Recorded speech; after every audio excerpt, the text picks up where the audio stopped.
Bonjour à tous. Les sénateurs poursuivent cet après-midi les discussions sur le budget pour 2011, dont l'examen devrait encore se poursuivre pendant quelques semaines. La discussion générale a débuté ce matin avec les interventions de François Baroin, de Christine Lagarde et également le discours enflammé de Philippe Marini. Le rapporteur général de la Commission des finances a mis l'accent sur les efforts indispensables à faire en temps de crise pour tout le monde. Alors à mes côtés, Nicole Bricq, vice-présidente socialiste de la Commission des finances. Merci d'avoir accepté notre invitation. Hier, à l'Assemblée nationale, François Baroin a demandé une deuxième délibération sur 40 amendements. Alors, est-ce que pour vous, c'est de mauvais augure pour le Sénat? Est-ce que vous craignez que les décisions du Sénat ne soient pas forcément respectées? C'est une habitude. Ici, on a eu souvent des secondes délibérations du gouvernement. J'ai vu que les députés de la majorité étaient furieux. Il est vrai qu'il y a des promesses qui sont faites par le président de la République pour 2012, mais que dans ce projet de loi de finances pour 2011, rien d'essentiel ne se fait, ni vers la réduction réelle des déficits, ni vers la préservation des recettes et voire leur amplification. Selon le gouvernement, ces amendements auraient empêché d'atteindre les objectifs d'économie qui sont fixés par le PLF 2011 pour ramener le déficit de 7,7% du PIB à 6%. Est-ce que pour vous, c'est un argument qui est valable ? C'est-à-dire que quand on regarde l'objectif principal du gouvernement qui est de réduire les déficits afin de revenir au bout de 3 ans dans l'épure du pacte de stabilité, on voit que pour le projet de loi de finances pour 2011, la réduction historique annoncée par le ministre du Budget est largement factice, puisque 95% de la réduction de ce déficit est due d'une part à l'arrêt des mesures de relance et d'autre part à la sortie des comptes publics de l'emprunt effectué par le président de la République pour les dépenses d'avenir, parce que le coup de rabot qui s'est transformé en lime à ongles, la légère augmentation des revenus concernant les plus-values, du patrimoine, eh bien tout ça fait pour 2011 500 millions en réel. Donc l'argumentation du déficit est factice. Par ailleurs, l'OCDE a revu aujourd'hui les prévisions de croissance de la France à la baisse. Elle parle de 1,6% en 2011, alors que le gouvernement table sur 2%. Est-ce que c'est un argument de plus pour dire que peut-être ce PLF n'est pas tout à fait crédible ? Mais il n'est pas du tout crédible. C'est bien le problème, parce que le gouvernement a mis une hypothèse de croissance de 2%. Il ne s'occupe absolument pas dans ce budget d'un facteur essentiel qui est le chômage de longue durée et l'emploi. Il réduit même les contrats aidés, ce qui est quand même très bête dans la conjoncture actuelle. Et il table aussi sur un surplus de recettes mécaniques qui serait généré par une croissance à partir d'une hypothèse de 2%. Et donc, si nous sommes à 1,6%, eh bien, sa trajectoire s'avérera fausse, et ce qui est à craindre, c'est un relèvement massif des impôts pour 2012 et une baisse encore plus drastique de la dépense publique, des fonctionnaires, le gel des salaires des fonctionnaires. Enfin, on pourrait multiplier les mesures qui ne sont qu'amorcées dans ce projet de loi de finances pour 2011, largement électoral, mais il faudrait bien, à un moment donné, que la vérité se fasse jour. Ce matin, Jean Arthuis, le président centriste de la Commission des finances, a un petit peu joué le poil à gratter. Il a encore rappelé ce matin qu'il faut absolument augmenter les impôts pour que tout cela soit tenable. Alors, quel est votre avis à vous là-dessus ? Pour les socialistes, les recettes sont essentielles, parce que quand on regarde depuis 2002, elles n'ont fait que s'atténuer. Et surtout, ce qui est très grave, on peut nous parler d'une réforme fiscale à la télévision un soir, mais dans la réalité, le gouvernement ne touche à rien d'essentiel pour faire en sorte qu'on ait une fiscalité du patrimoine comme des revenus plus juste et surtout plus progressive. Et la droite n'a fait que atténuer drastiquement cette progressivité à partir de là, on a des impôts, tant sur le patrimoine que sur les revenus du travail, qui sont régressifs. Il faut savoir qu'en ce qui concerne l'impôt sur le revenu, les revenus les plus hauts payent à peine plus que la première tranche. Dans la réalité, compte tenu des niches, compte tenu des exonérations multiples et variées, quant aux revenus du patrimoine, ils ont été depuis 10 ans rabotés par une imposition unique, un taux d'imposition unique qui est de 18% et qui est l'antithèse de la progressivité. Donc il faut revoir tout ça. Et c'est certainement pas, comme l'annonce le président de la République, en faisant de l'impôt sur les fortunes le frère jumeau du bouclier fiscal. Ce n'est pas du tout comme ça qu'il faut faire. Très bien, merci beaucoup Nicole Bricq d'avoir répondu à nos questions. Tout de suite, donc direction la séance en direct pour la suite de l'examen du projet de loi de finances pour 2011. Très bonne séance.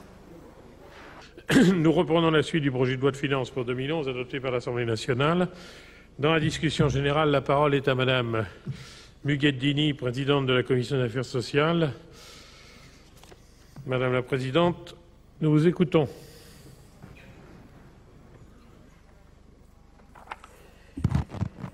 Monsieur le Président, Monsieur le Ministre, mes chers collègues, comme nous l'avions indiqué dès le début du mois de septembre, lorsque nous avons examiné le projet de loi organique sur la gestion de la dette sociale, et comme nous l'avons confirmé par la suite, notamment à l'occasion du débat sur la réforme des retraites, il nous a semblé indispensable que notre commission se penche aussi, cette année, sur la première partie du projet de loi de finances pour 2011. C'est une première. Nous ne nous étions encore jamais saisis pour avis du projet de loi de finances à ce stade de la discussion. J'espère toutefois que cela ne deviendra pas une règle, car si les interactions entre les deux textes ne peuvent être évitées et sont en partie normales, il n'est pas satisfaisant qu'elles soient aussi nombreuses, plus du tiers des mesures fiscales, et embrouillées qu'elles le sont cette année. 3 séries de mesures ont attiré notre attention.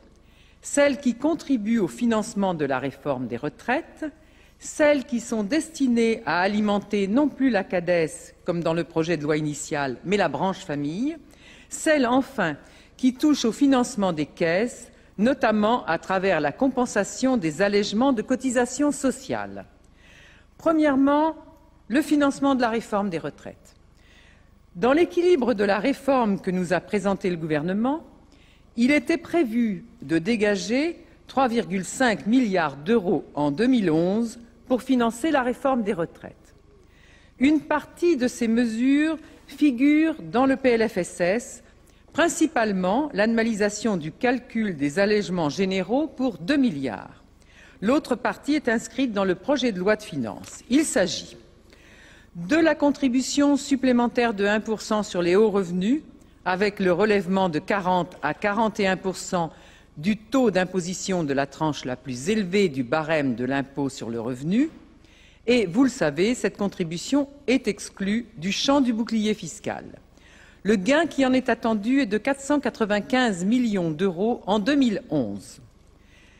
La suppression, à compter du 1er janvier 2011, du crédit d'impôt attaché aux revenus distribués pour un gain de 645 millions d'euros.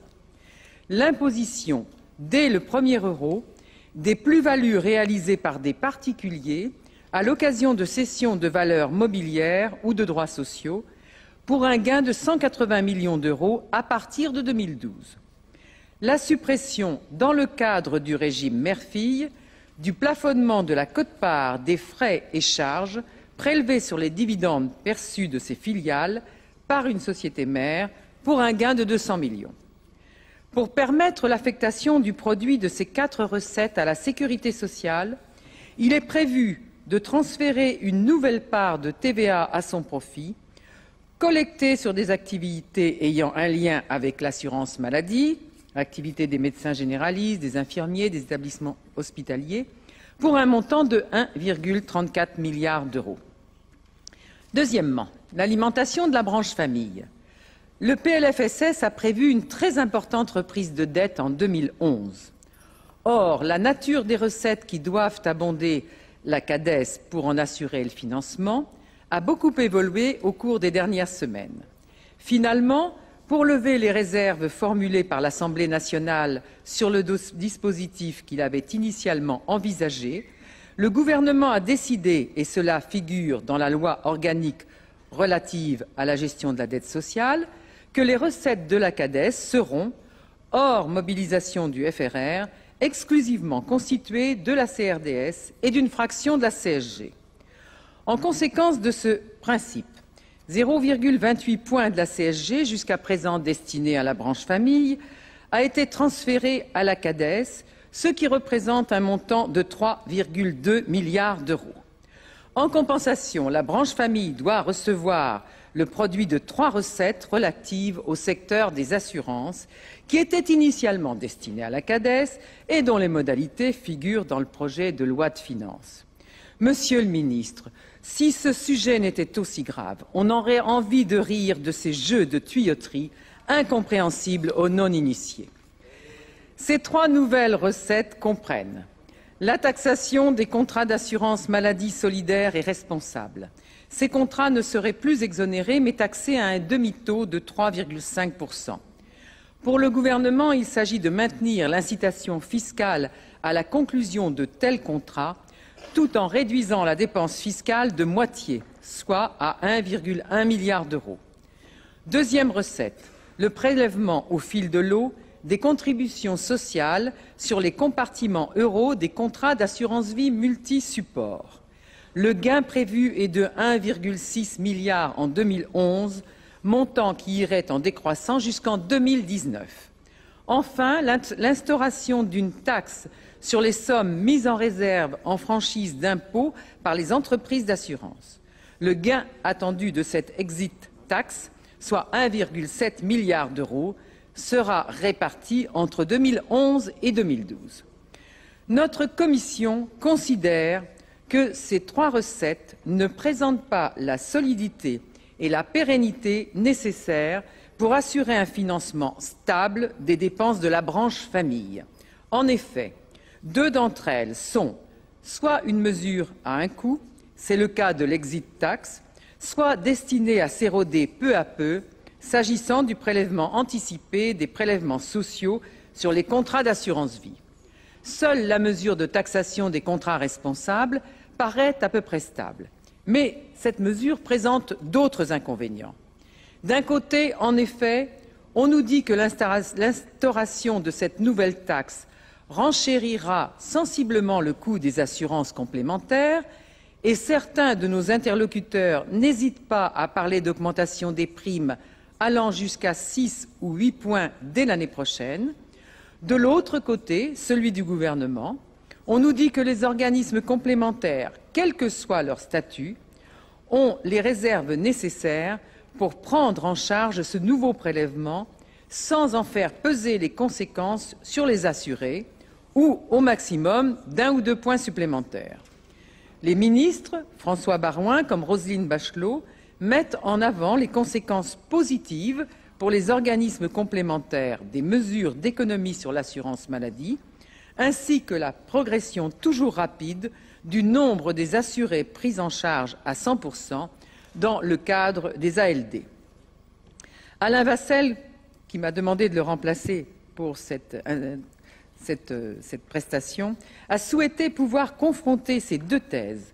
Il a donc demandé au gouvernement le détail des calculs à partir desquels il aboutit à ses conclusions et il a transmis ce document aux mutuelles et aux assurances. Les éléments de réponse reçus ne sont pas assez précis pour pouvoir conclure dans un sens ou un autre. Comme la Cour des comptes, nous regrettons que le secteur des organismes complémentaires ne soit pas plus transparent et à même de fournir des informations plus détaillées au Parlement. Nous manquons à l'évidence d'informations pour mesurer les conséquences de nos décisions. Or, il en va de la couverture du risque maladie d'un grand nombre de nos concitoyens.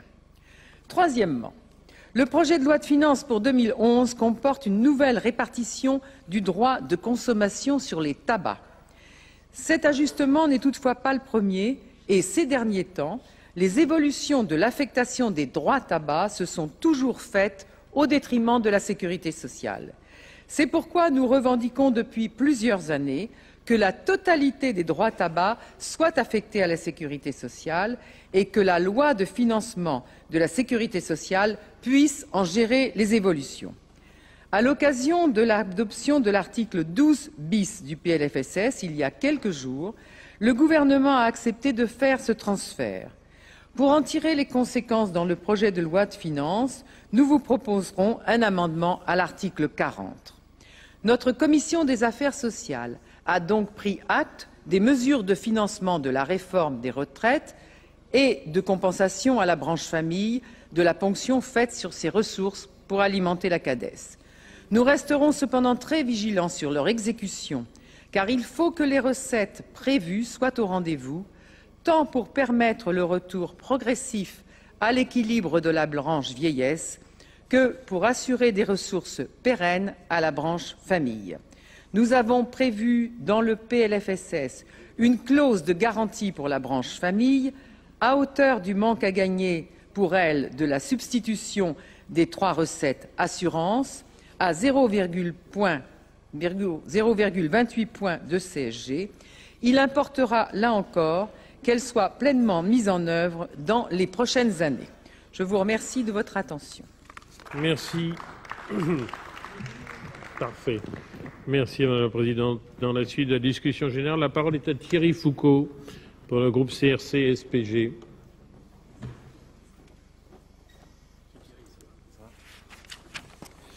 Monsieur le Président, Monsieur le Ministre, mes chers collègues, plus de chômage, plus d'impôts, peu de croissance et moins de services publics.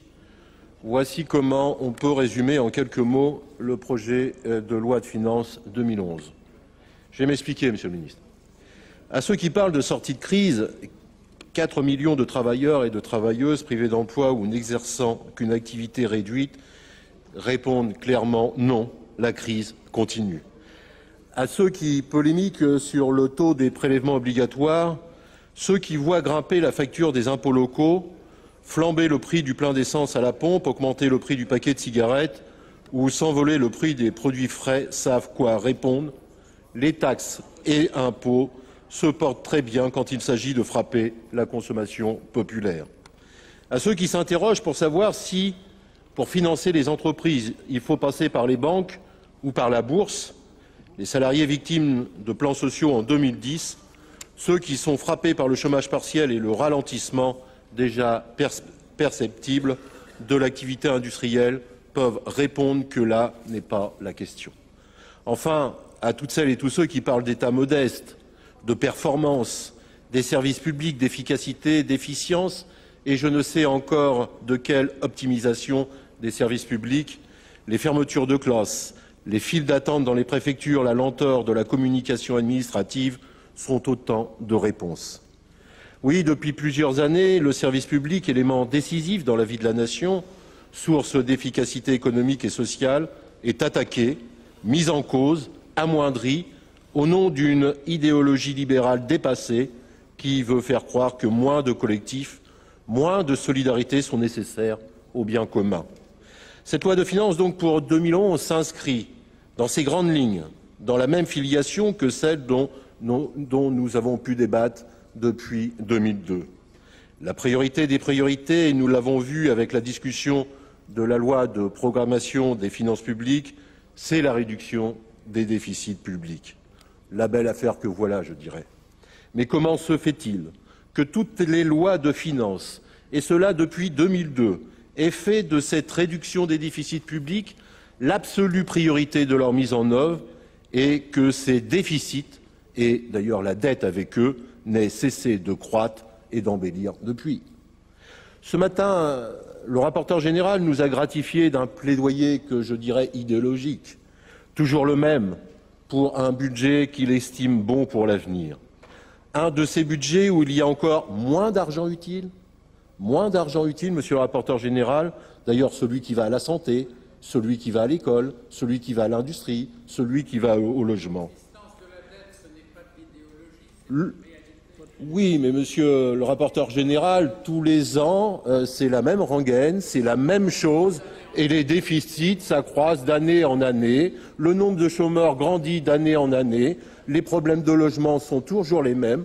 Aujourd'hui, le problème de l'école, notamment dans le premier degré, où on voit qu'il y a plus d'effectifs et moins d'enseignants, et je dois dire que la situation est là très tendue. Alors le problème, c'est que les déficits et la dette ne viennent pas d'un excès des dépenses publiques, Monsieur le Président et Monsieur le rapporteur général, mais de la crise et des cadeaux faits aux plus riches et aux grands groupes, comme nous le voyons d'ailleurs avec les 142 milliards d'euros de trésorerie des sociétés du CAC 40. D'ailleurs, c'est Joseph Stiglitz qui disait dernièrement que tout avait été fait, je le cite, pour contourner les normes comptables et échapper aux impôts nécessaires pour financer investissements publics en infrastructures et en technologies qui portent la croissance réelle et non la croissance fantôme promise par le secteur financier. Fin de citation. En guise donc de conclusion et des conclusions provisoires, le gouvernement nous a d'ailleurs enjoint de voter la loi sur les retraites au motif de sauver la retraite par répartition, et cela pour la 3e fois en moins de 20 ans. En 93, il fallait sauver les retraites et ce sont les 35 heures et la croissance retrouvée de 97-98 qui ont d'ailleurs remis les comptes à l'équilibre. En 2003, il fallait sauver les retraites et la faute d'alternance et d'alternatives politiques en découlant, eh bien, 2010 a marqué la fin, provisoire, je l'espère, de la retraite à 60 ans parce qu'aucune autre solution n'était admissible par les libéraux incapables, je dirais, de réduire les déficits. Que cette loi de finances pour 2011 soit celle qui, pour la énième fois, nous annonce qu'on va lutter avec détermination et efficacité contre les déficits, nous laisse dubitatifs, puisque les précédentes, animées des mêmes intentions, n'y sont pas plus arrivées. Autre chose est de se demander, et nous le demandons depuis quelques années, quels sont les vecteurs essentiels de ce déficit public et de cette dette publique qu'on agit comme autant d'épouvantails pour justifier des politiques d'austérité. Une démarche largement impulsée d'ailleurs par la Commission européenne et défendue bec et ongles par la chancelière allemande fédérale qui d'ailleurs de longue date sait fort bien que son pays doit une bonne partie de sa force économique à la manière dont il écrase la concurrence des autres pays de l'Union et notamment sur le plan commercial. Permettez-moi d'ailleurs de pointer dès maintenant l'une des limites essentielles de la politique d'austérité qu'entend mener le gouvernement. Alors que nous avons connu en 2008 un épisode inédit de la crise sous la forme d'une surchauffe des secteurs financiers et qu'il convient de tenter de sortir de cet incident, l'Union européenne a décidé d'être la seule partie du monde à mener des politiques d'austérité pour enclencher de nouveau le processus de croissance. Il n'y a qu'en Europe que c'est au travers de la réduction des dépenses publiques et de la limitation de la création monétaire que l'on entend remettre les économies d'aplomb.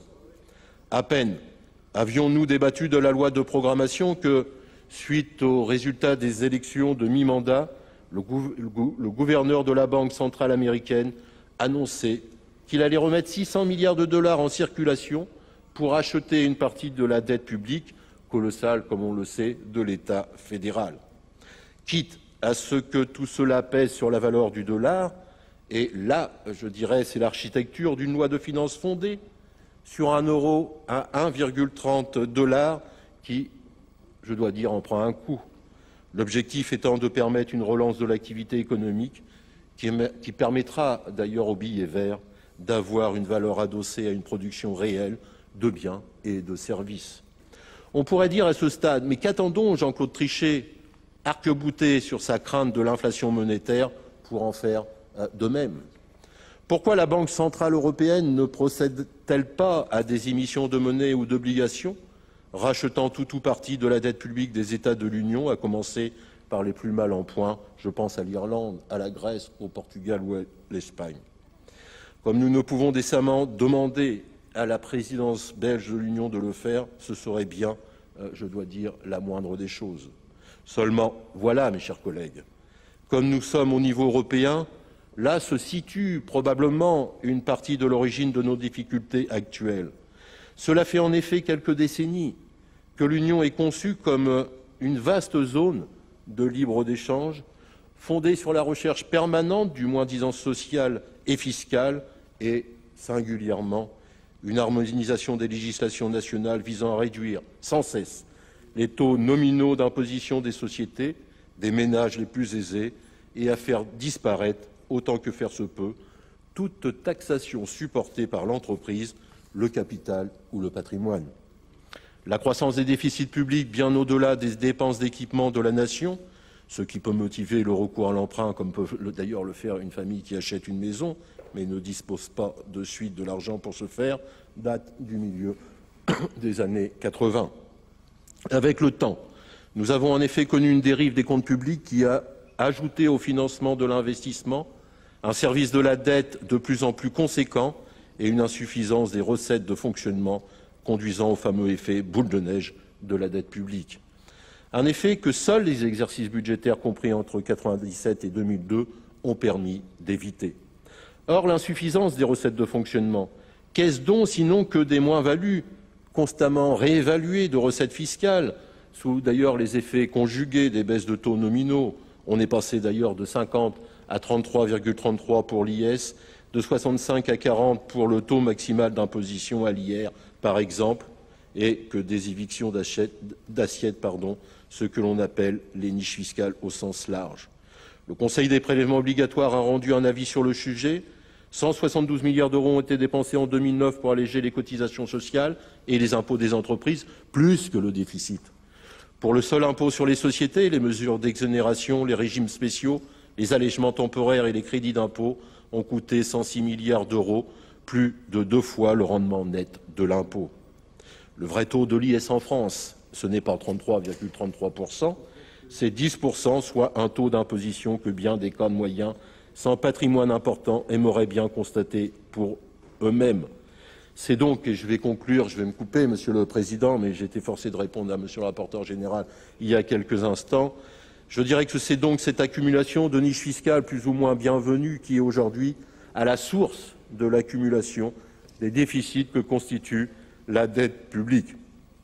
La loi de finances 2011 a été annoncée comme celle mettant en question cette logique infernale et coûteuse, mais nous sommes très loin de ce qu'il conviendra de faire. Vous l'aurez compris, nous ne sommes aucunement enclins à accepter une telle orientation. J'en ai pas véritablement terminé, mais pour essayer de respecter mon temps, je me coupe. Je reviendrai au cours de la défense des amendements sur cette question. Je t'ai quand même donné 2 minutes. Merci, mon cher collègue. La parole est à Nicole Bricq pour le groupe socialiste. Salut Bernard. Monsieur le ministre, Monsieur le Président, mes chers collègues, c'est la première déclinaison de la loi de programmation des finances publiques et elle est, comme la loi de programmation, bâtie sur une hypothèse de croissance qui nuit à sa crédibilité. Madame la ministre, ce matin, a salué la prévision de croissance pour 2010 en se basant sur les résultats avérés du deuxième trimestre. Elle a même anticipé sur le troisième trimestre 2010, mais on ne fait pas un budget en regardant dans le rétroviseur. Car son enthousiasme, qui est habituel, n'est pas de mise, surtout pour 2011. Quand on regarde les chiffres du troisième trimestre, l'investissement s'est ralenti. La croissance provient essentiellement des stocks des entreprises. Le déficit du commerce extérieur continue de peser. Et aussi et surtout, le grand oublié de ce projet de loi de finances, l'emploi. En l'absence de nouveaux ressorts, la croissance est fragile, très fragile, et la consommation est le seul moteur à tenir encore le choc. Pour 2011, maintenir une hypothèse de 2% n'est pas en ligne avec l'assombrissement de l'horizon, particulièrement en zone euro, où seule l'Allemagne, qui combine compétitivité, fortes exportations, reprise de la consommation et un retour rapide à l'équilibre budgétaire, a tiré provisoirement son épingle du jeu. L'évolution de la dette est très préoccupante au moment où les taux d'intérêt repartent à la hausse. La charge des intérêts devrait atteindre un pic en 2013 à hauteur de 55 milliards d'euros. Si je lis à la lettre le rapport écrit du rapporteur général, je vais me permettre de le citer. Pour respecter le plafonnement en volume des dépenses de l'État, il faudra trouver la différence dans les crédits des autres missions ou dans les prélèvements sur recettes. Tout est dit. Ça veut dire qu'à partir de 2012, ça va vraiment être l'austérité. Après avoir aggravé les déficits, le gouvernement a bâti son budget en fonction d'une prévision de baisse des déficits que vous qualifiez, Monsieur le ministre, d'historique. Moi, je la qualifierais d'optique, cette baisse de déficit, dans la mesure où elle résulte, pour l'essentiel, 95%, de l'arrêt du plan de relance et de la sortie de l'emprunt pour les dépenses d'avenir des comptes publics et de l'effet mécanique que vous attendez d'une croissance à 2% en afflux de recettes, c'est-à-dire de l'évolution spontanée des recettes. Côté recettes, précisément, le gouvernement n'aime toujours pas l'impôt, mais il crée quand même 11 millions de prélèvements et taxes diverses. Ce faisant, il préfère des mesures dont l'essentiel pèsera sur les ménages du milieu de l'échelle plutôt que de s'attaquer véritablement au réarmement des recettes. Les collectivités locales, quant à elles, auront la double peine. En 2010, elles ont perdu l'autonomie fiscale et en 2011, 2012, 2013, elles auront le gel de leur dotation financière et elles perdront l'autonomie financière. Ça se traduira par moins de services publics qui seront distribués, moins d'investissements, c'est déjà le cas pour l'année en cours, qui manqueront à l'appel du soutien à l'économie réelle.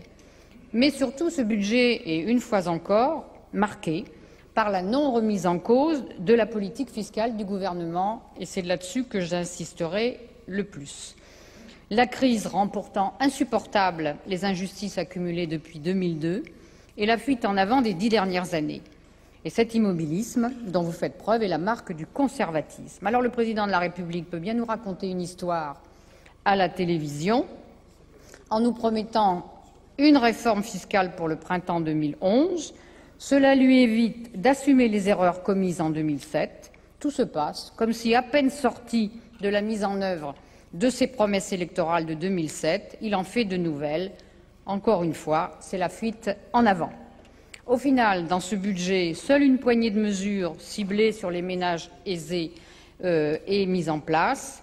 Et tout compte fait, je reprends ce que nous a dit le rapporteur ce matin, ça fait 500 millions pour 2011. On voit qu'on est loin des annonces faites par le gouvernement. Le gouvernement touche quelques symboles, un peu les stock options, un peu les retraites chapeau. Et il avait, tout au long de sa communication estivale, dans la préparation budgétaire, annoncé une attaque massive sur les niches.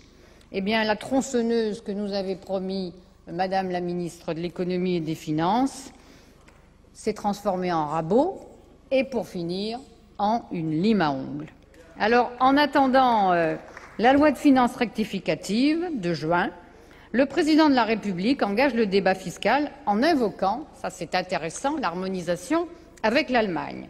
Alors on peut faire remarquer que nous avons toujours réclamé, nous socialistes, une harmonisation fiscale au sein de l'Union européenne et la situation dans laquelle se trouve l'Irlande, la situation très malheureuse, et il convient de lui venir en aide par solidarité au sein de la zone euro, cette situation, quand on regarde le passé,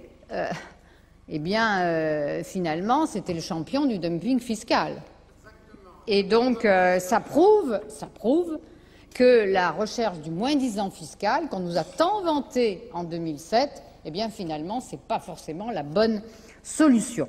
Alors, les annonces du président de la République, on a quand même regardé au groupe socialiste de quoi il s'agissait, puisque c'était au nom de l'harmonisation avec l'Allemagne.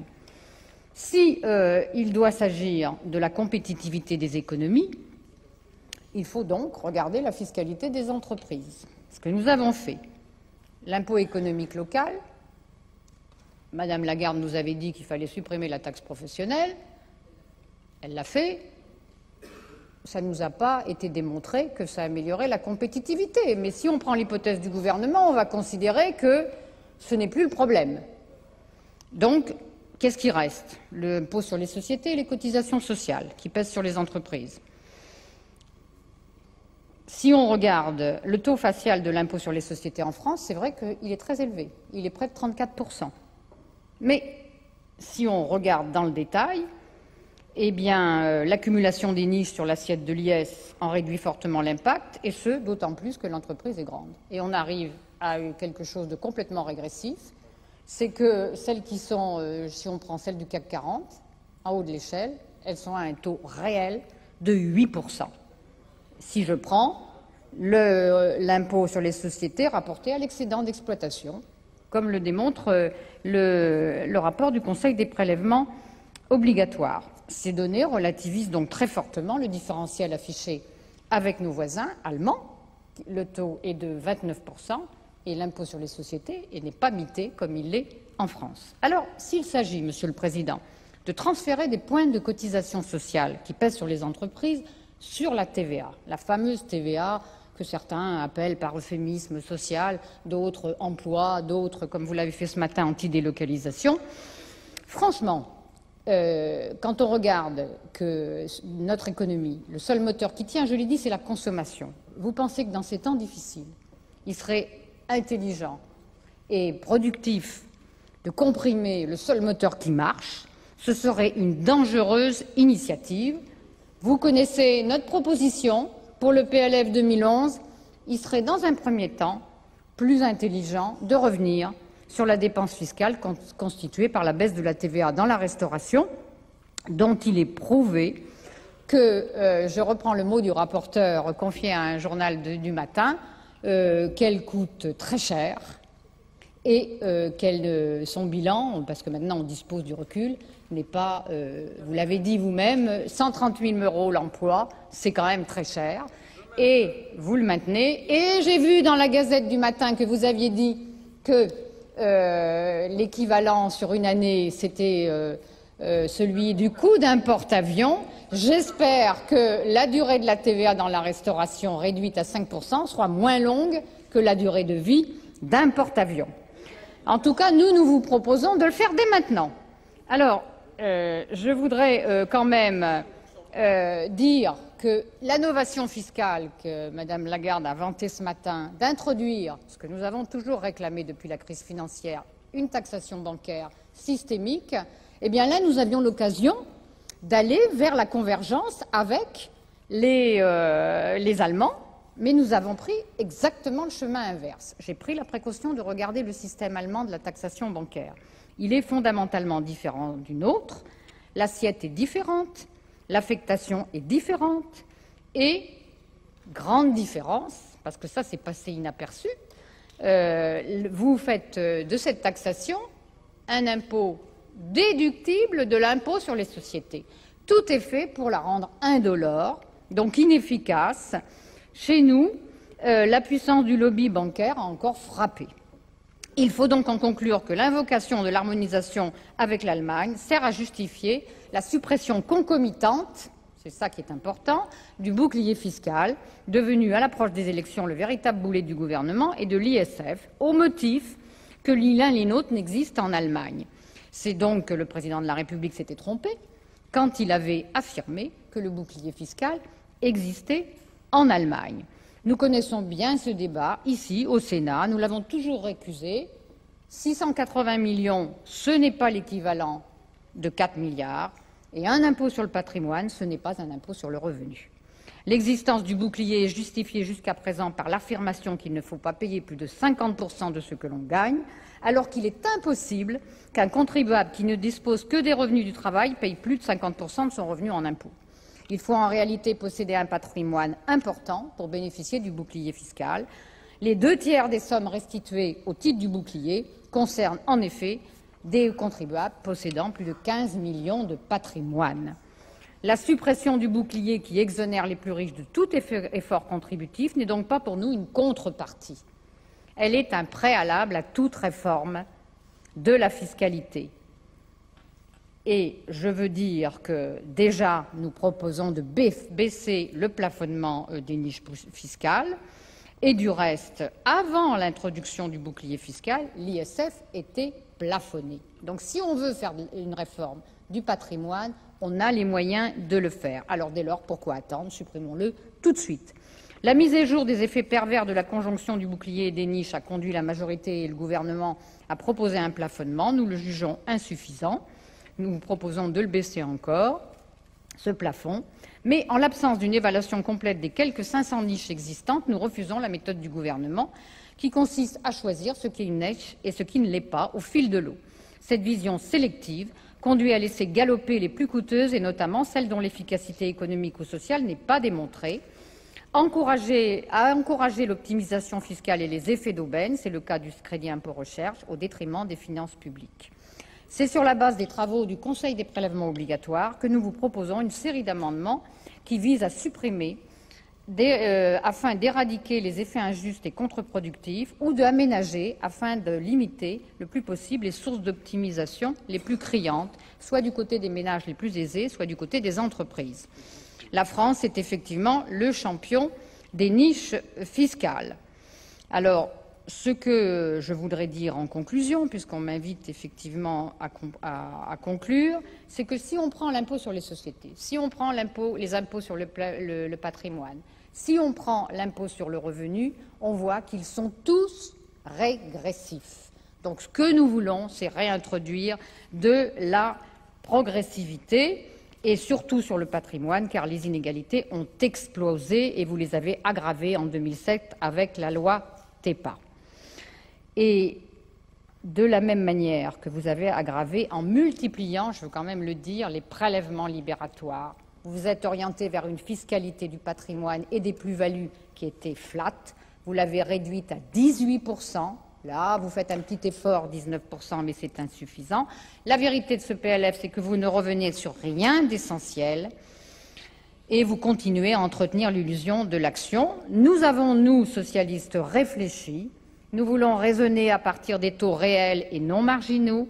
Nous voulons assurer la légitimité d'un grand impôt sur le patrimoine, disposer d'un grand impôt sur le revenu qui renoue avec la progressivité, en finir avec les exonérations injustifiées, rééquilibrer les revenus du travail et les revenus du capital, et ce sont pour nous les fondements d'une réforme fiscale qui ne sera pas à brader.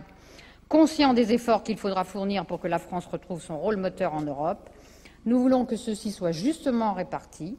Nous y avons réfléchi et nous proposons des mesures aptes à résoudre les difficultés et à élargir les marges de manœuvre budgétaires de la France. Vous faites fausse route, mais vous ne voulez pas vous résoudre à modifier votre trajectoire. C'est pourtant votre dernier budget utile. Il faudra bien refonder un pacte fiscal avec les contribuables, ainsi qu'un contrat de confiance avec les collectivités locales. Ce sont nos objectifs pour 2012. En attendant, nous voterons contre votre projet de budget.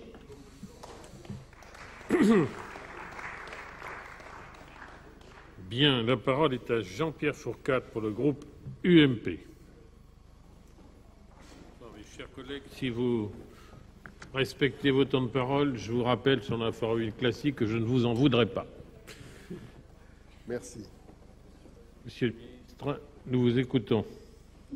Monsieur le Président, Monsieur le Ministre, mes chers collègues, pour mettre fin au suspense intolérable que nous subissons, je dirais, Monsieur le Ministre, que le groupe UMP votera le projet de loi de finances qui nous est soumis. Et nous le voterons parce que, comme vous l'avez dit, c'est un projet de loi historique. Historique parce qu'il marque enfin le recul du déficit. Historique parce qu'il accompagne la sortie d'une crise économique et financière sans précédent dont certains s'affranchissent et parce que c'est un budget courageux. On a discuté des prévisions économiques. Je dirais que la reprise est effectivement là, elle est timide.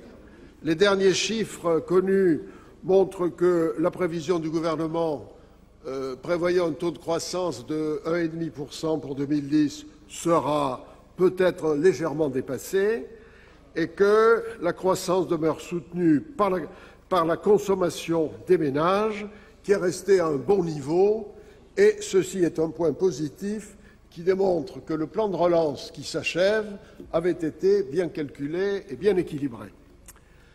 L'inflation a été maîtrisée, les investissements privés progressent faiblement, 1%, les exportations ont augmenté plus au premier trimestre qu'au second, et les fonds prêtés aux banques, dont on nous parle tout le temps, ont été remboursés à 80% et ont rapporté au Trésor public 2,4 milliards d'euros d'intérêts. Autre point positif, les premiers signes de décrue du chômage apparaissent. Depuis le début de l'année 2010, 60 000 emplois nets ont été créés. Cette décrue est évidemment trop faible. Un effort prioritaire devra être porté sur l'emploi, et notamment sur l'emploi des jeunes, parce que, Monsieur le Ministre, nous pensons, nous, que l'insertion des jeunes dans la vie professionnelle est la première des priorités, non pas du budget, mais de notre société. Si nous ne sommes pas capables de bien insérer les jeunes de ce pays, quels qu'ils soient, quel que soit leur niveau scolaire ou leur niveau universitaire, dans la vie professionnelle, nous aurons des conséquences extrêmement dures à envisager au cours des prochaines décennies. En revanche, un point noir subsiste, on l'a dit avant moi ici, c'est le déséquilibre de notre commerce extérieur, et ceci est d'autant plus inquiétant qu'il nous éloigne de plus en plus de notre partenaire d'outre-Rhin qui, lui, connaît un excédent permanent de son commerce extérieur.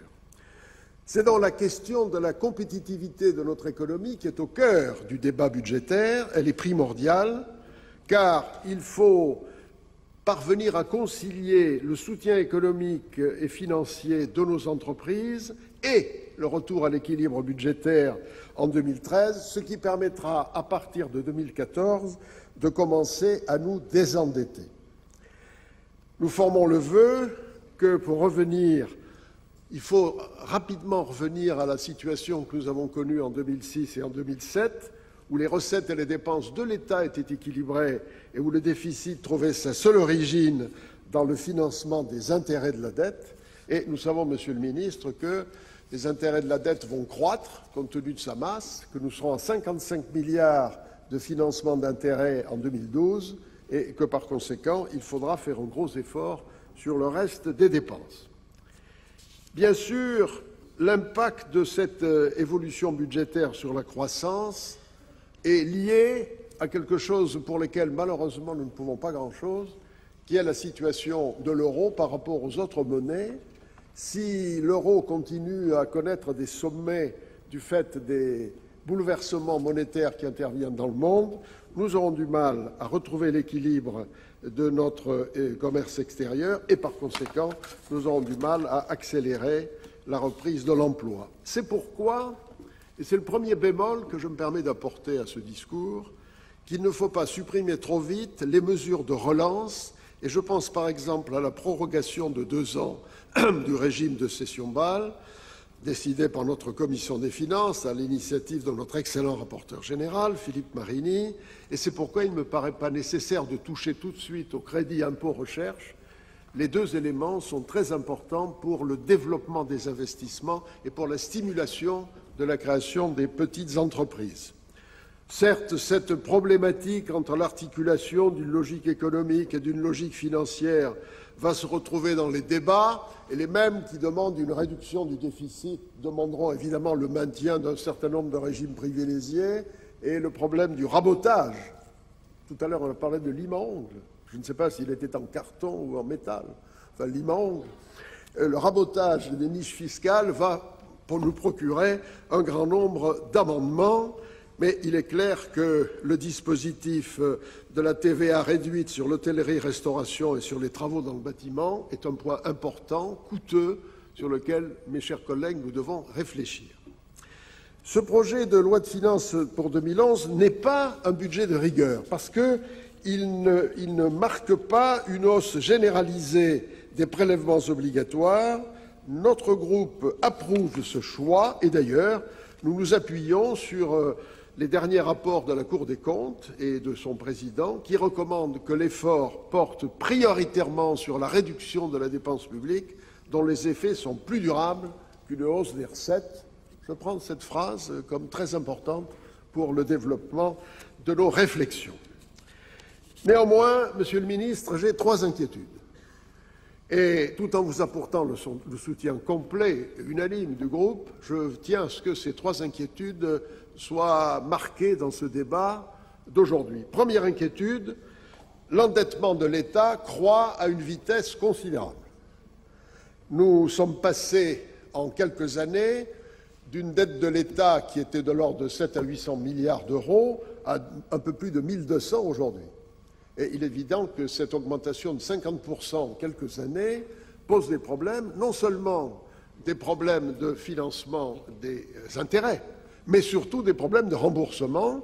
Et j'ai noté avec un peu d'inquiétude qu'il y aura un pic de remboursement en 2012, puisqu'il faudra rembourser en 2012 presque une fois et demie plus que ce que nous avons remboursé en 2010, et que par conséquent, ces choses-là vont imposer une augmentation de la dette pour pouvoir rembourser les dettes précédentes. Ma deuxième inquiétude, et celle-là est plus forte parce qu'elle commande à la fois la croissance et l'emploi, c'est la faiblesse des investissements privés dans ce pays. On voit bien que dans la conjoncture internationale un peu troublée, un peu tendue que nous connaissons, aussi bien les ménages que les entreprises ont un réflexe d'attentisme. Ce réflexe d'attentisme se traduit par une augmentation de l'épargne des ménages, on le voit clairement dans les chiffres de la Banque de France, et par un attentisme au niveau de beaucoup d'entreprises qui investissent au minimum. Un taux de croissance de l'investissement de 1% n'est pas suffisant pour entraîner un taux de croissance important. Et je trouve que cette inquiétude, cet attentisme en matière d'investissement privé est la véritable clé de l'augmentation de la croissance de 1,5 à 2 ou à 2,5 au cours des prochaines années. C'est pourquoi il me paraît que, indépendamment des soucis de justice fiscale, de progressivité, de reprise d'avantages, etc., il faut faire très attention au comportement des entreprises à l'heure actuelle en matière de financement de leurs investissements, parce que c'est la clé de notre développement. N'oublions pas que seules les entreprises sont capables de créer de vrais emplois et que les emplois administratifs que nous pourrions créer ne sont pas des emplois durables. Enfin, Monsieur le Ministre, ma troisième inquiétude, elle vous concerne, c'est le fait que le budget de 2012 va être très difficile à faire. Autant du fait de l'achèvement de l'arrêt du plan de relance, le budget de 2011 a pu passer d'un taux de déficit de 7,6 ou 7, je n'ai pas vu encore le collectif, 7,7 je pense, à un taux de 6, autant le fait de passer l'année prochaine de 6 à 4,5 ou 4,6 va être difficile. Il n'y aura plus l'effet d'aubaine du plan de relance et les efforts consentis sur tous les secteurs des niches fiscales et sociales vont être considérables. Et par conséquent, je pense qu'aujourd'hui, il est de bon ton de dire que par rapport aux Anglais, nous avons une politique budgétaire beaucoup plus souple. Je crois que l'année prochaine, par rapport aux Anglais, qui, eux, ont fait les efforts dès cette année, nous aurons des comparaisons beaucoup plus difficiles. C'est pourquoi il faut tenir un langage de vérité en prévision du langage de responsabilité que nous devrons tenir dans quelques mois, et il en va de notre souveraineté nationale qui est un petit peu handicapée par le fait qu'à l'heure actuelle, quand nous empruntons sur les marchés internationaux pour boucler nos fins de mois, 70% des souscripteurs de nos OAT ou de nos bons du Trésor à 4 ou 5 ans sont des non-résidents, ce qui fait peser sur notre financement budgétaire un risque de souveraineté. Je crois que là, dans ces conditions, il faut faire très attention et éviter de s'engager trop avant. Et toute réduction des emprunts sur le marché international nous permettra de rejoindre plus tôt l'équilibre. Voilà, Monsieur le Ministre, mes chers collègues, ce que je voulais dire pour ce budget. Nous le voterons parce qu'il jette les bases d'une réduction de nos déficits. Il s'insère, mais c'est la première année, dans le cadre de la loi pluriannuelle de finances publiques que nous avons adoptée il y a quelques semaines. Il marque une action courageuse de réduction de la dépense. J'ose espérer que les remous monétaires ne troubleront pas, au cours de l'année 2011, les objectifs que le gouvernement et la majorité qu'il soutient se sont assignés, et c'est la raison pour laquelle je pense que ce budget est, dans la conjoncture actuelle, le meilleur que vous ayez pu présenter. C'est pour ça que nous vous soutenons. Merci, mon cher collègue. Dans la suite de la discussion générale, la parole est au président Nicolas Amou.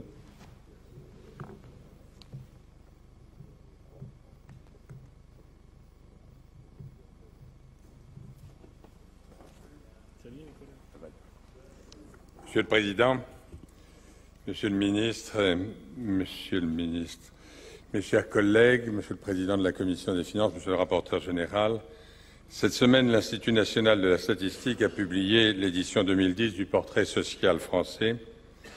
L'INSEE confirme et chiffre ce que l'on savait déjà. Tout d'abord, la crise économique a eu de graves répercussions sur l'emploi. En 2009, l'économie française a perdu 257 000 emplois. Deuxièmement, les jeunes et les seniors ont été particulièrement touchés. Enfin, la pauvreté a touché plus d'un Français sur 5 entre 2004 et 2007. Ce portrait social est alarmant. La situation de nos comptes publics l'est tout autant. Le rapporteur général l'a souligné ce matin. C'est là toute la difficulté dans laquelle nous nous trouvons. D'une part, la première des priorités consiste à améliorer la situation de nos concitoyens, en particulier les plus vulnérables d'entre eux. D'autre part, il est impératif d'assainir nos comptes publics. Il faut pour cela demander des efforts à chacun, que ce soit l'État, les collectivités, les entreprises, les citoyens, à chacun donc à la hauteur de ses moyens. Pour concilier ces deux objectifs, nos choix doivent être guidés par une exigence de justice fiscale. C'est le sens des propositions que nous soumettrons au Sénat. Pour assainir les comptes publics, les termes de l'équation sont connus, il faut réduire les dépenses et protéger les recettes. Pour y parvenir, Monsieur le Ministre, vous proposez que la dépense d'État hors dette et hors pension n'augmente pas. D'autre part, en prenant en compte l'effet de la dette, des intérêts et des pensions, il faut que nous restions dans le volume de l'inflation. Nous approuvons cette double règle et nous espérons que, contrairement à ce que l'on a constaté au terme de l'exercice 2009, elle sera respectée. Certaines prévisions très optimistes nous amènent malheureusement à craindre que les engagements pris dans cette loi de finances pour réduire le déficit soient difficiles à tenir.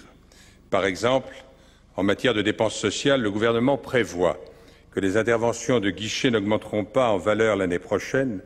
Leur coût se stabiliserait à 37,6 milliards d'euros. Cela ne s'est jamais produit auparavant et nous vous serions reconnaissants de nous indiquer comment, en 2011, cela pourrait être le cas. Cet exemple illustre la rigidité de la dépense publique et, par conséquent, le rôle que doivent jouer les recettes. Ce levier d'action indispensable fait l'objet d'une certaine confusion. Les mesures proposées par le gouvernement consistent-elles, oui ou non, à augmenter les impôts?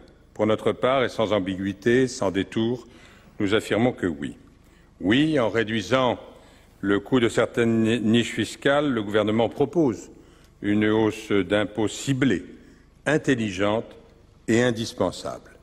Nous le souhaitons dans cette démarche, nous le soutenons et nous pensons qu'elle gagnerait à être pleinement assumée. La méthode retenue permettra de ne pas nuire à la compétitivité de nos entreprises et c'est essentiel.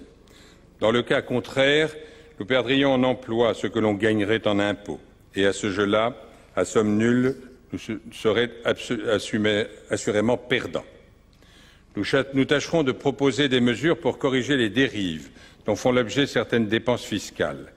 Nous proposons par exemple au Sénat d'exclure du bénéfice du crédit impôt recherche les établissements de crédit qui profitent indûment de ce dispositif alors même qu'ils n'engagent pas véritablement de travaux de recherche.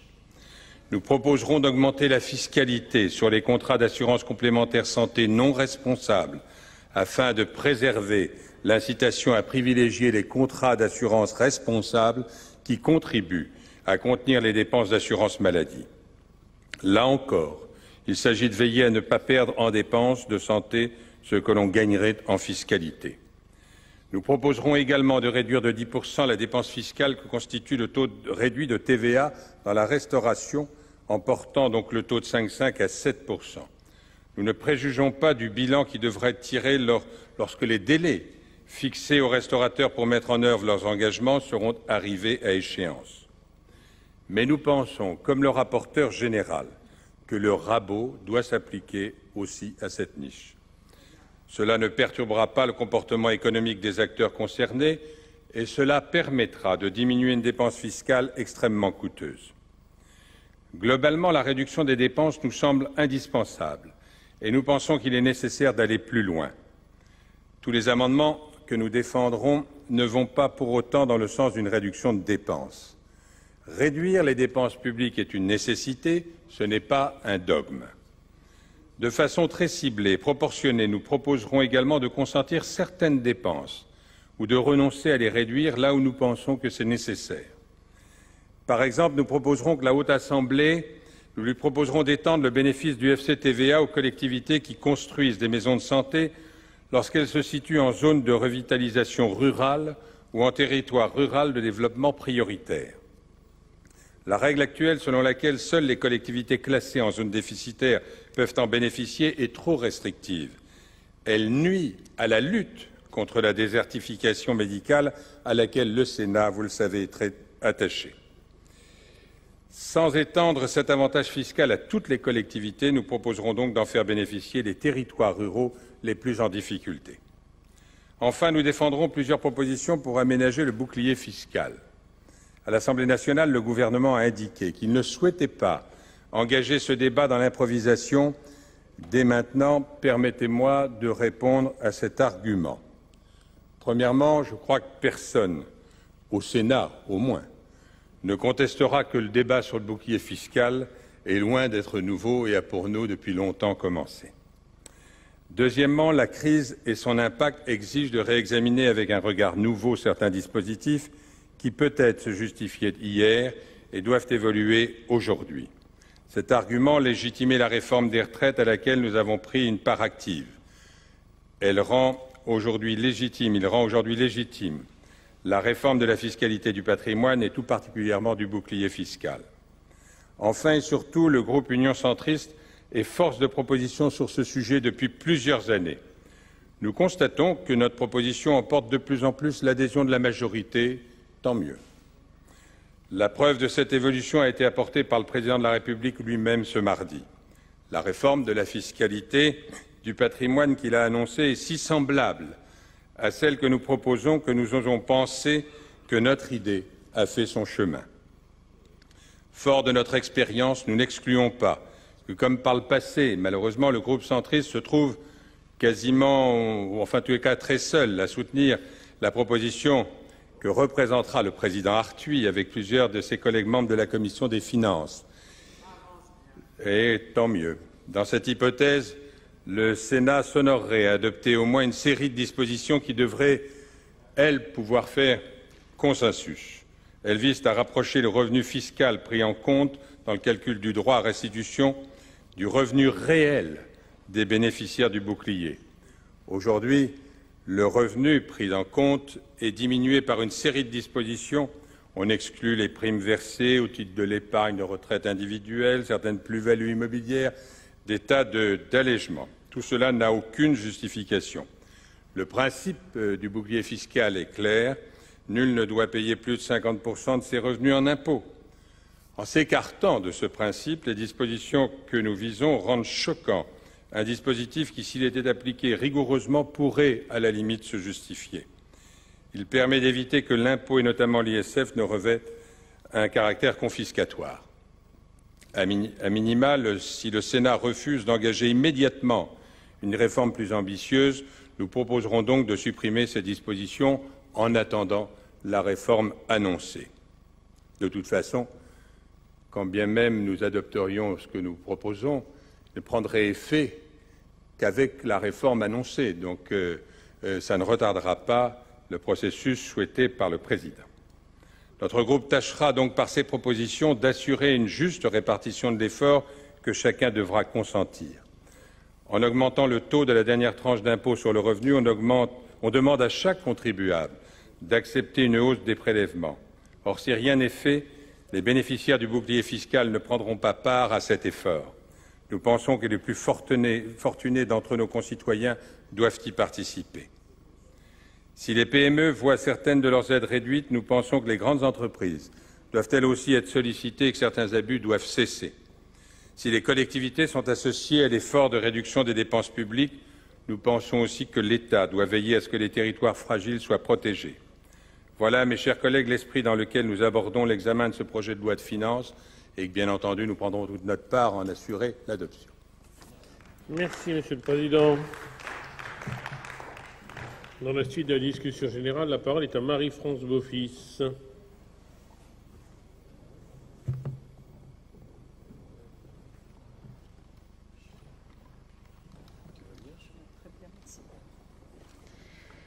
Monsieur le Président, Monsieur le Ministre, chers collègues, Monsieur le Ministre, votre discours, ceux du gouvernement comme celui du Président de la République, tourne de façon obsessionnelle autour de la nécessité, comme vous le dites, de freiner la dépense publique et de réduire le nombre de fonctionnaires.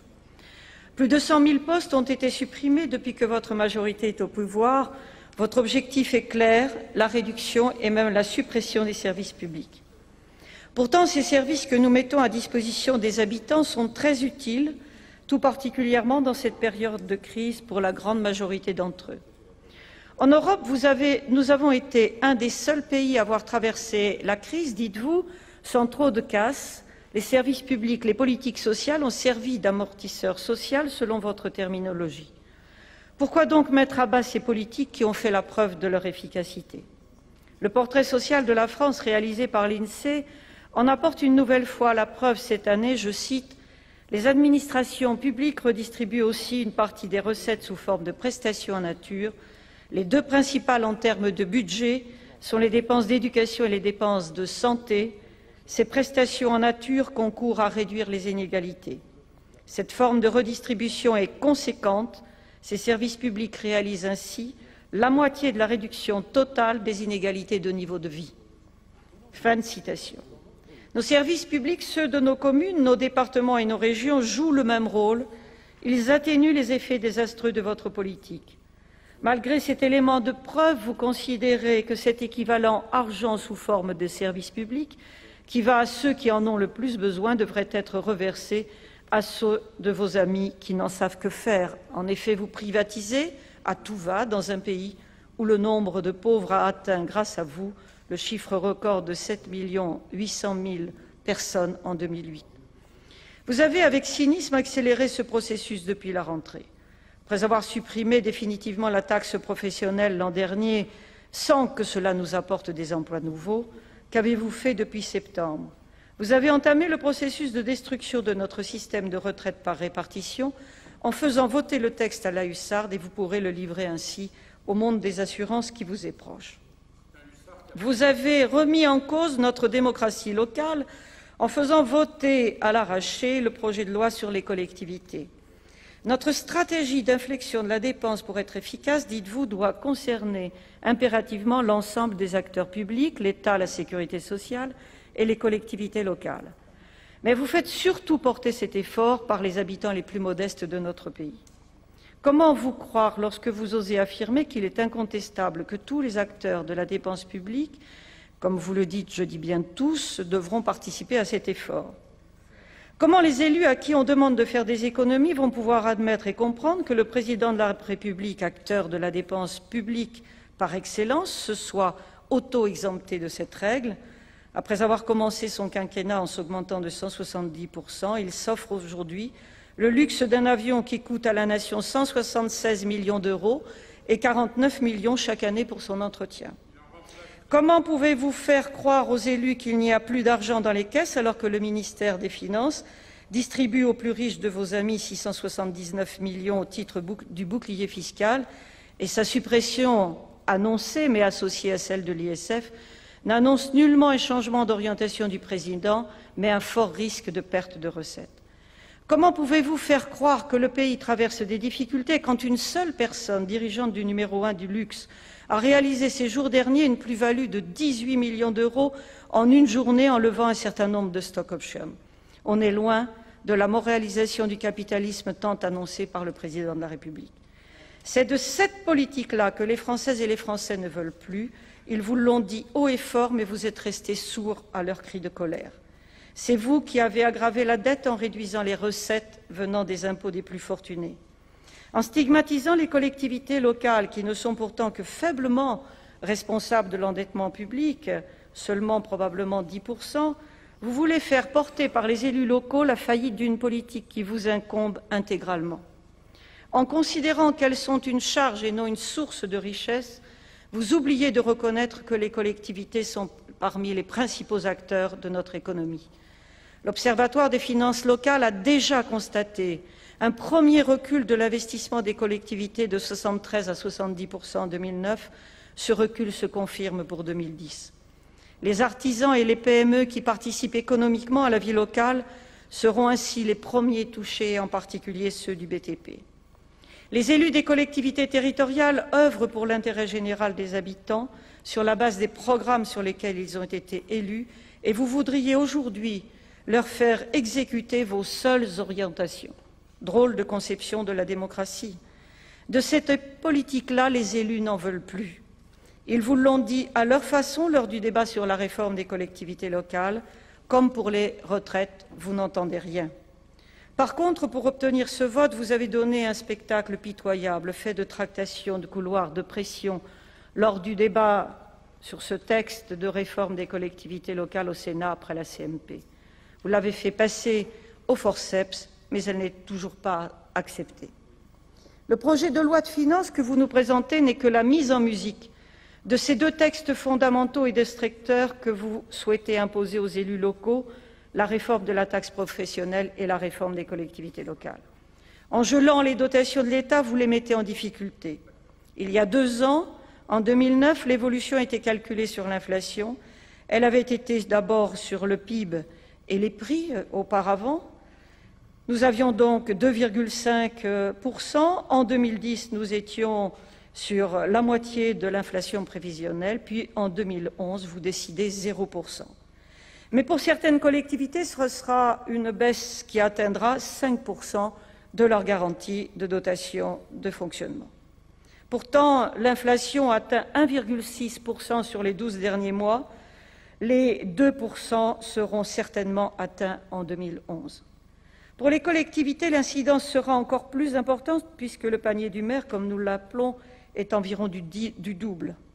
Pouvez-vous nous dire, Monsieur le ministre, combien de communes vont être touchées par cette baisse? 6 500 comme le dit Bercy ou plus de 20 000 comme l'AMF le pense?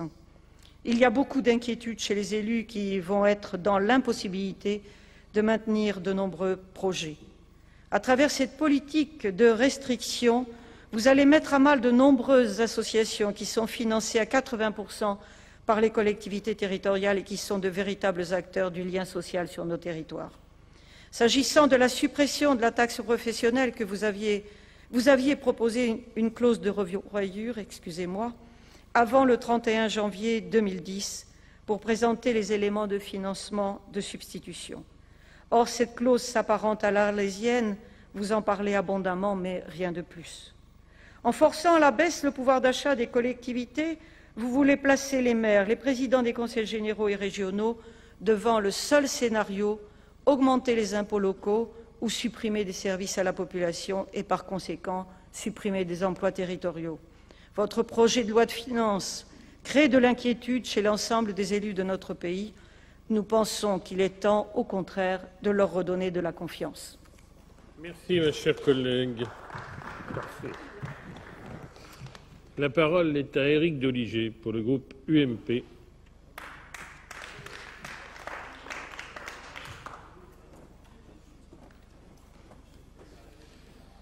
Merci, Monsieur le Président, Monsieur le Ministre, Monsieur le Rapporteur général, mes chers collègues.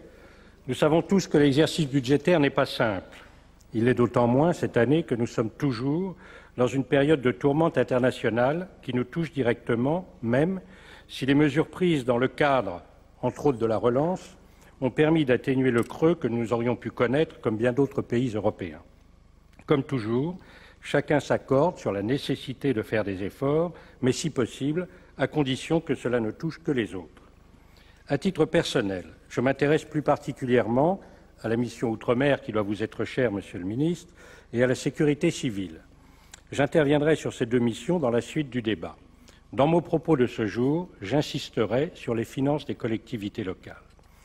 Si l'État peine à faire son budget, et je me permets de saluer le travail que vous avez fait et les grandes orientations que vous avez tracées, les collectivités, et principalement les départements, sont en plus grande peine que l'État.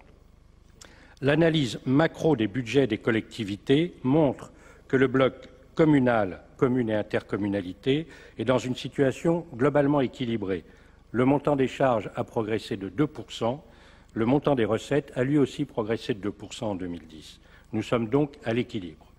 Pour ce qui est des départements, les charges ont progressé de façon insupportable en raison du poids considérable du social, Ainsi, l'on estime que le différentiel entre charges et recettes est négatif de 8%, ce qui se traduit par un effet de ciseau qui étouffe ce niveau de collectivité. Dans 2 ans ou plus, un seul département conservera un peu d'autofinancement. Peut-on considérer que le seul enjeu budgétaire dont nous débattons est celui de l'État, ou doit-on prendre en considération le devenir du niveau départemental? Je crois savoir que l'État est bien conscient de son rôle. Il a su user, à juste titre, de la décentralisation et transférer certaines de ses compétences, mais aussi beaucoup de ses charges. Il y a eu là une certaine variable d'ajustement budgétaire, certains la chiffrent en milliards. Je ne m'engagerai pas le débat sur le sujet, nous saurons le faire à un autre moment. Vous savez également que nombre de décisions prises au niveau de l'État et du Parlement ont un impact sur le budget des collectivités. Pêle-mêle, je citerai la revalorisation des salaires, les normes, les niveaux de prestations ou les populations concernées. Le niveau centralisé oriente, décide, le niveau localisé assume. Monsieur le ministre Baroin, à juste titre, indique que l'État était ou se voulait vertueux au niveau des finances publiques, que l'État ne souhaitait pas augmenter les impôts, avec 56% de prélèvements obligatoires, nous comprenons, que l'État ne pouvait plus accepter que la France soit dans le peloton de tête des prélèvements obligatoires, que l'État devrait maîtriser les finances publiques et que l'État avait confirmé la stabilisation, nous dirons le gel, de ses concours aux collectivités hors faute de compensation de la TVA. Je suis à 100% en accord avec toutes ces propositions. Je ne renie pas le gel, il est nécessaire et chacun doit faire ses efforts. Je peux vous dire qu'en ce qui me concerne, j'ai toujours eu comme credo que nous devions nous battre pour la compétitivité de nos entreprises et je ne peux qu'appuyer les propos de Madame Lagarde de ce matin. Ces entreprises sont notre richesse et le seul moyen d'enrichir notre pays et nos territoires et donc d'assurer notre demande sociale et environnementale. À ce titre, j'ai toujours agi pour rester parmi les départements les moins imposés et les moins dépensiers. Je m'interroge en cet instant sur l'intérêt à être vertueux. Si j'en avais le temps, je démontrerais facilement que nous avons, dans notre société, une forte tendance à pénaliser les vertueux. Je vais faire un arrêt sur image, une image pour l'instant bien sombre et que nous aurons à éclaircir au fil des jours à venir. Le projet de loi de finances pour 2011, adopté par l'Assemblée nationale ce matin très tôt en première lecture, porte, en son article 61, un calcul savant dont je suppose pas plus de 1% de ceux qui l'ont approuvé ne connaît l'impact réel au plan budgétaire. Il a été voté contre l'avis du gouvernement et porte sur le Fonds national de péréquation des droits de mutation à titre onéreux. Voilà donc pour la séance de cet après-midi consacrée au projet de loi de finances pour 2011.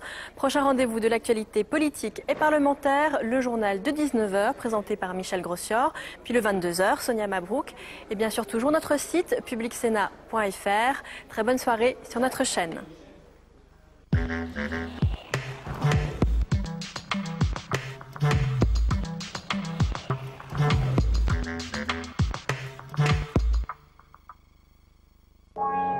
Que s'est-il vraiment passé à